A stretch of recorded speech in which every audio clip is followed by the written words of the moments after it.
자, 그 다음에 우리가 37번 가보면, 일단 4월 모의고사가 EBS 연계되는 것도 아니기 때문에, 쌤은 그냥 해석 위주로 안 갈 거예요. 그리고 내가 해석한다 그래서 100%다 해석이 이해되는 것도 아니고, 그래서 쌤이 그냥 그냥 답 위주로, 풀이 위주로만 간다는 거. 그래서 해석이 잘 안 돼서 답답한 친구들도 있을 텐데, 그런 건 일단 해설지 보거나, 나중에 EBS 강의 뜨면, 그때 좀 자세하게 볼 친구들은 보고, 쌤도 일일이 내가 다 해석한 게 아니기 때문에 쌤은 그냥 풀이 영상식 풀이식으로만 갈게. 자, 일단 가보면요, 이렇게 however가 보입니다.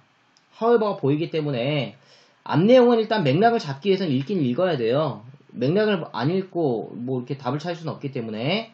하지만 이제 however가 떴기 때문에 요 뒷내용 출렁출렁 거버리면 이 뒷내용과 똑같은 새끼가 똑같은 내용이 이제 B 아니면 C 앞대가리에 나와줘야 돼요. B 앞대가리나 C 앞대가리에. 왜냐면 순서 문제 자체는 같은 내용끼리 연속 배열을 시켜야 되기 때문에. 자, 그럼 읽어볼게. 자, 우리는요 확신합니다. 우린 확신하고 있습니다. 자, some plants 일부 식물들인데 예를 들면 wheat 하면 밀이죠. 그 다음에 barley 하면 보리고, 밀이나 보리와 같은 일부 식물들이 perfect 완벽했었다라는 걸 우리는 확신합니다. 어떤 필요에 있어서.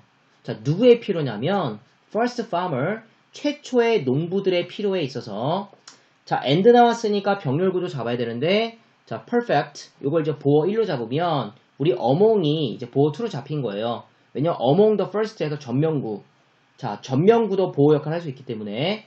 자, 근데 기억나나? 우리가 among이 들어가면 쌤이 이제 어몽 들어가면 뭐뭐 사이에 이렇게 해석되는 것보다 뭐뭐 중에 하나라고 해석하는 게 좀 더 편할 때가 있다 그랬거든. 그래서 이것까지 알아둬라 라고 내가 몇 번 설명했었어.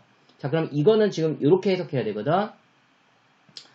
자, 일부 식물들이 되게 퍼펙트했다. 그리고 최초의 것 중 하나였다. 뭐가 된? to be chosen. 선택된 최초의 것들 중 하나였다. 뭐를 위해서? domestication 하면 재배죠. 재배를 위해 선택된 최초의 것 중 하나였다는 걸 우리는 확신합니다. 자, 그러나 이렇게 나왔잖아요. 그러나, 자, 그러한 grain, 곡물과 함께. 자, 그럼 여기서 말하는 곡물이라는 건 뭘 얘기하는 거냐면 밀이나 보리와 같은 애들을 얘기하는 거지. 그러한 곡물과 함께. 자, along with는 뭐뭐와 함께. 이것과 함께 농부들은요 선택했습니다. 그들의 되게 강인한 잡초들을 선택했습니다. 뭐하지 않고 그들이 거기에 있다라는 걸 noticing, 이렇게 알아채지 않고서 잡초를 선택을 했대요. 강인한 잡초를. 그럼 잡초에 대한 얘기를 꺼내야 되니 안 꺼내야 되니? 잡초에 대한 얘기를 당연히 꺼내야 돼, 그지? 자, 그러면 이제 필요한 거 필기에 밑으로 내릴게. 잡초 얘기하는 새끼를 찾아야 되는데, 자, that 그것은 일단 기능어죠. 앞내용 받을 수 있는 애니까. that 그것은요 우르나 have been easy task 쉬운 일이 아니었다? 갑자기 쉬운 일이 아니었다? 이상하잖아.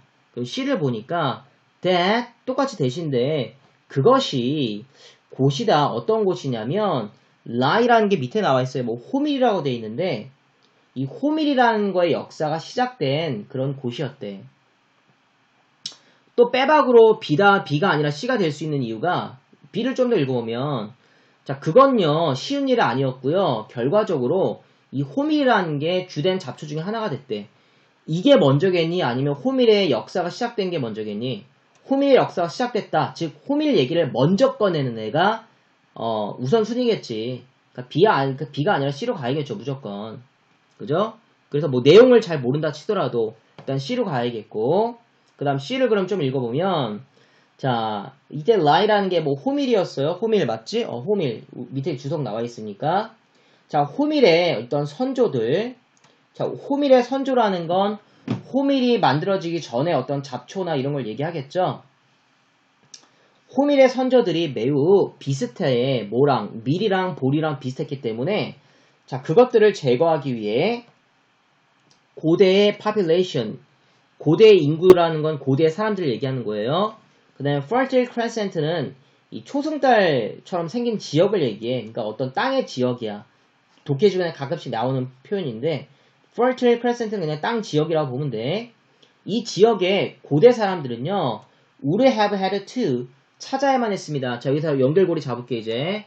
자, 찾아야만 했다. 여기부터 형광펜 칠게요. Would have had to carefully search their seed for invader. 여기까지. 자, 고대의 population, 고대의 인구들은요, 고대 사람들은요, would have had to, had to니까 찾아야 했대요. 신중하게 찾아야 했어. 뭐를? 그들의 씨앗을, invader, 침입자들에 대한 그들의 씨앗을 신중하게 찾아야만 했대. 그러나 그거는 쉬운 일 아니었다. 이렇게 나와야겠죠. 그러나 그거 쉬운 일 아니었다. 이렇게 나와야 되고, 그 다음에 또 연결고리를 잡으면,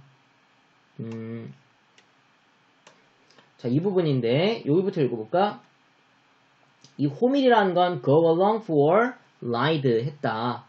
뭔 말인지 모르겠어. 근데 또한 expanding 하면 확장하다자. 이건 알잖아. 확장을 했어.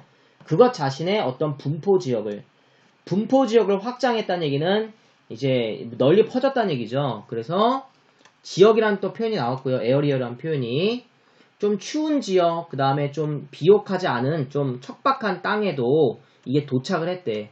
도착했다라는 게 확장했다랑 내용이 같은 거거든. 그죠? 같은 내용, 같은 단어, 연속 배열.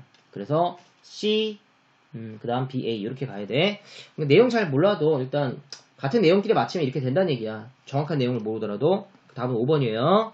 자, 37번 여기까지 할게.